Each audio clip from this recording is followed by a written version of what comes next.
No one tells you this, but the first $1,000 that you save has nothing to do with how much money you make. I've seen people earn minimum wage, save it, and then I've seen people make 6 figures and absolutely get nowhere close to it. The difference is not income. It is the moment that you decide your money will finally start working for you. If you've ever felt like saving is impossible, then this video is for you, so let's get right into the video.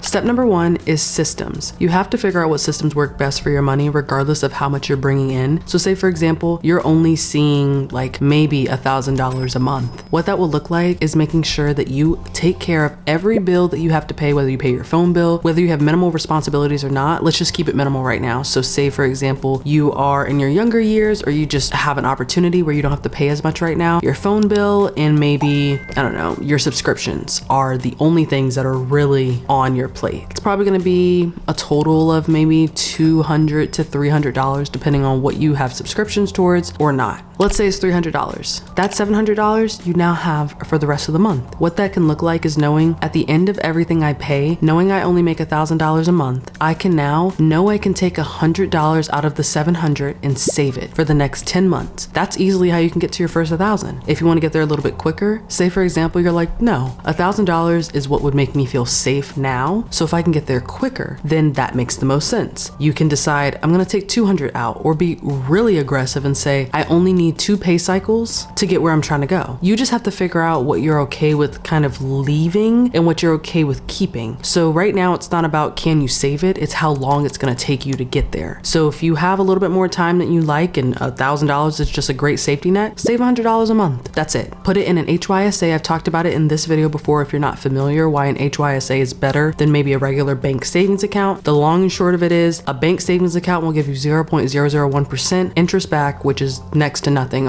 pretty much nothing. Pennies on the dollar, actually. It's egregious. The point is, in HYSA, you put that same money in there, it's going to build interest over time, giving you maybe $30 to $60 additional just for keeping your money in that HYSA account. So maybe you have $100. At the end of that month, you might have $130, simply just because the interest grew by keeping your money there. After you define your system and the timeline it will take you to get to $1,000. Step number 2 is to get clear on your numbers. How much money do you make monthly? If it's the $1,000, great. Maybe it's not $1,000 you're working with. Maybe you have $4,000 coming in monthly. That would be great. Once you figure that number out, you then determine what are my non-negotiables financially. My non-negotiables is that I always need a roof over my head. Maybe you're paying for rent. Maybe you have a mortgage bill. You know there's going to be X amount of money coming out of this paycheck. So even though my take home is $4,000, I really only have $2,000 because at the end of the bills and the groceries and the eating out and the subscriptions, I have $2,000 take home. That's your what's left pile, which sets you up for step number 2. Choose a realistic saving amount. If $100 or even $500 or $200 is too aggressive because there are just too many things that require your financials right now, $25 to $50 a month is still something. It's going to take you a little bit to get there, but as long as you're okay with that and you contribute to it and you don't have something that's like, oh my gosh, I need this $1,000 and it's just a safety net, you're okay to build that up slowly but surely. Progress will always matter more than speed. And once you start building those small wins, that confidence will build over time. And there will be some months where maybe you get a surplus, maybe you work side hustles, maybe there's an opportunity where you have a little bit of extra cash that comes in. You can contribute even more and get to your goal quicker. You just know you want to account for the ones that are coming in for sure, and then whatever comes is extra. Step number 3, automate.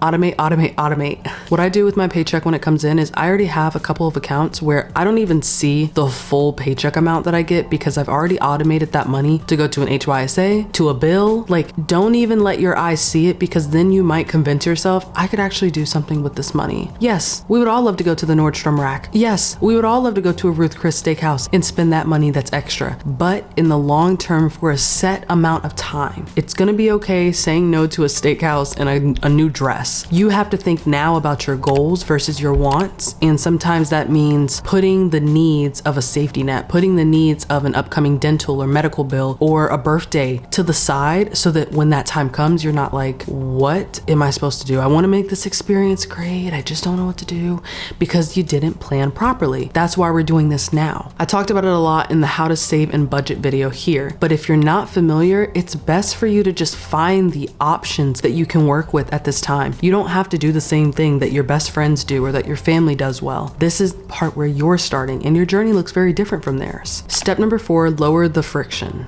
Delete your food delivery apps. You do not need Uber Eats. You do not need Grubhub. You do not need whatever else is easily accessible. It doesn't just actually even apply to food. Delete Fashion Nova, delete Shein, delete whatever else is on your accounts. The reason being is that when the convenience hour comes, you might become victim to it. I tell you this because I was that person. I would get bored, and I'm not someone who cares to shop as much. Like, you will watch my videos and see that I have the same shirts on repeat because I just don't care. Like, I have a couple of staple things for different seasons and they work for me. However, my mom, on the other hand, I promise you, if I'm ever without something, I can just go in her closet and find something that works.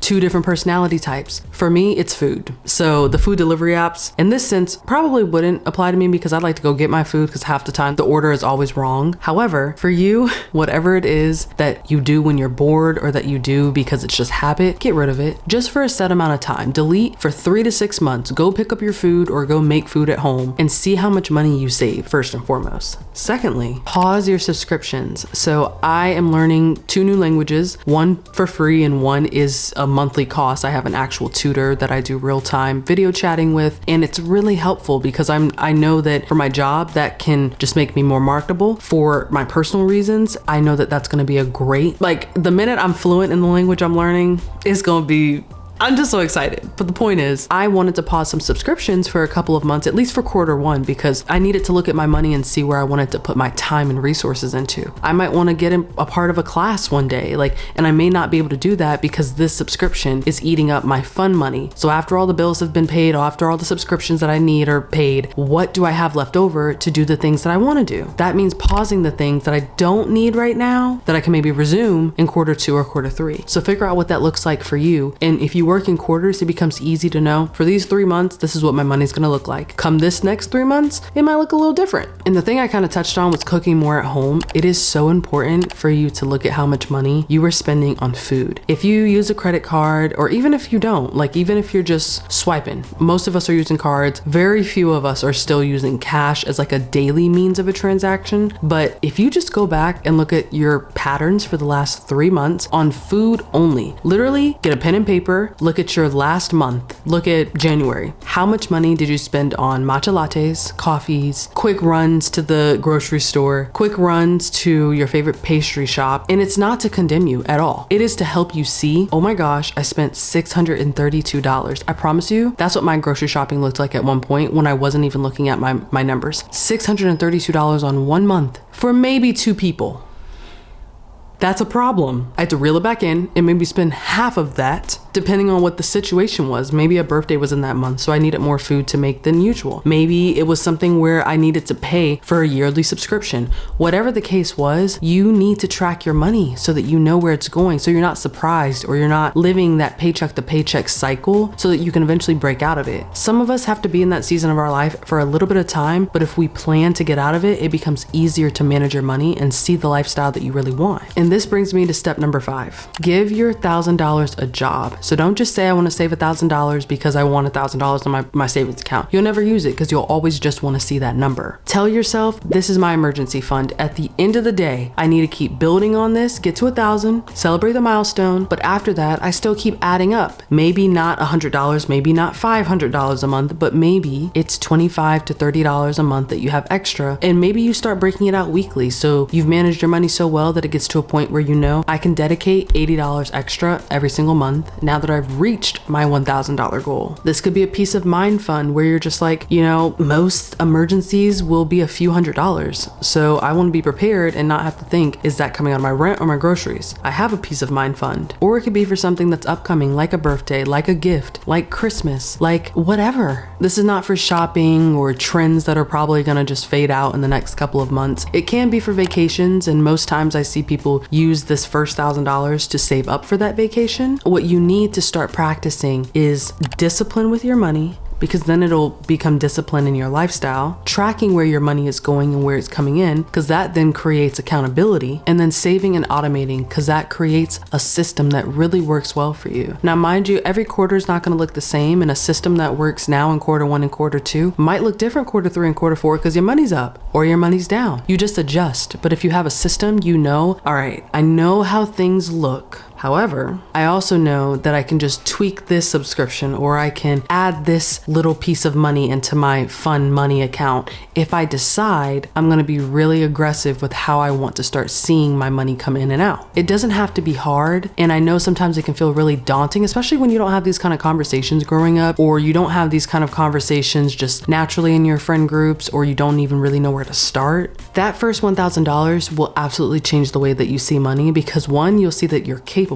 That's the goal overall, outside of just building up the cash. Number two, it'll show you, I did 1,000, now I want to do 5,000. Like, you just become more confident in the way that you start moving with your money, and you start seeing, I don't need to spend $30 on a pasta dish. I can make for 8 at home if I just went to the grocery store and bought the ingredients. I'll tell you right now, one of my favorite dishes, or I guess what one of my favorite dishes used to be, I used to love eating pasta all the time. Fettuccine Alfredo. Oh my gosh, you could not let a fettuccine Alfredo plate see me and it not get cleared. But I realized the $32 plate I was paying for just for the service to not have to touch a dish, it'll be $4 for the pasta at the store, maybe $5 for some mushrooms, maybe $2 for some green onions, maybe $3 for some bell peppers. Like, I'm just thinking about like things that I would eat in the pastas that I would go out to eat for. That is well under $20, which means I don't need to spend $32 plus tip,